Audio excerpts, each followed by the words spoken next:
Those of us who are animal or pet lovers know that oftentimes our furry little friends are better to be around with than people.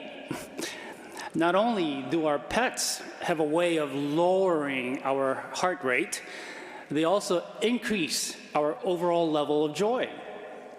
Dogs, for example, are happy creatures and trustworthy confidants who'll never blab our secrets. They're practically therapists who won't even charge you a dime, and they'll stand by us for their entire lives. Furthermore, they couldn't care less what you look like, especially in the morning, because they don't judge, they don't condemn, and they're so forgiving. They simply love us unconditionally. Humans, on the other hand, can be so wicked and capable of doing evil.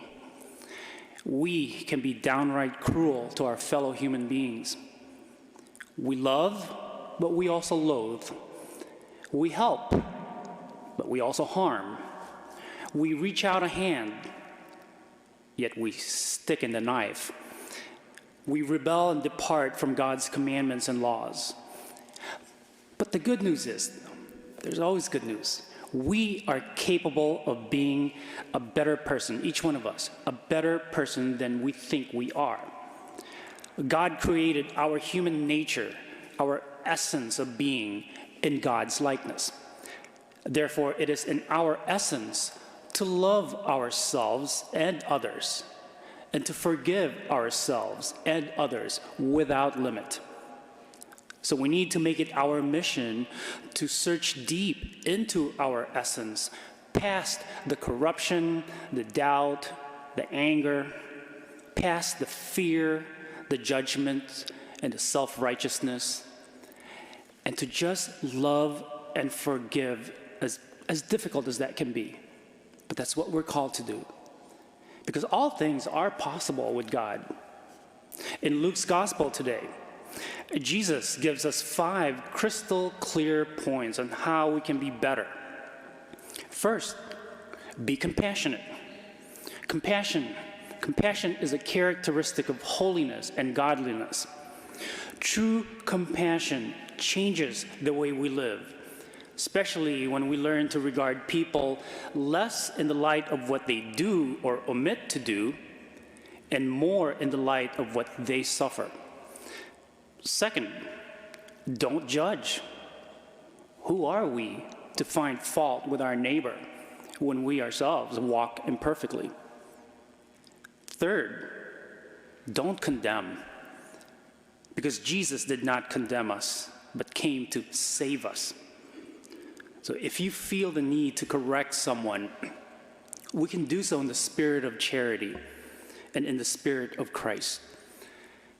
Fourth, forgive. Forgive in order to bring a kind of peace to help us move on with life without anger or contempt or the desire for revenge. And lastly, give to the poor, because the one who shows generosity will reap generosity. All this may seem unnatural and counterintuitive to us, but it is what Jesus calls us to do. He is encouraging us to love those who are so hard to love: the unthankful, the mean-spirited, the evil. And by whatever degree we do these things, it will be given back to us. Perhaps not on our time here on earth, but certainly when we meet God, our Father, after this life. So the next time you find yourself struggling with these 5 imperatives from Jesus, you may want to call your 4-legged friend over, and maybe it can teach you a thing or two about true love. Thank you for joining us for the celebration of the Mass today. It's a blessing that you are with us. Every broadcast of this liturgy goes out to hundreds of people, and hundreds of people all over the world. It's been an enormous blessing. If you'd like to support this virtual ministry of OLPH, please go to our website. You can support this ministry by going to Give Central, so that we can continue to broadcast the liturgy each and every week. Thank you for your support. Most of all, thank you for joining us today. God bless you.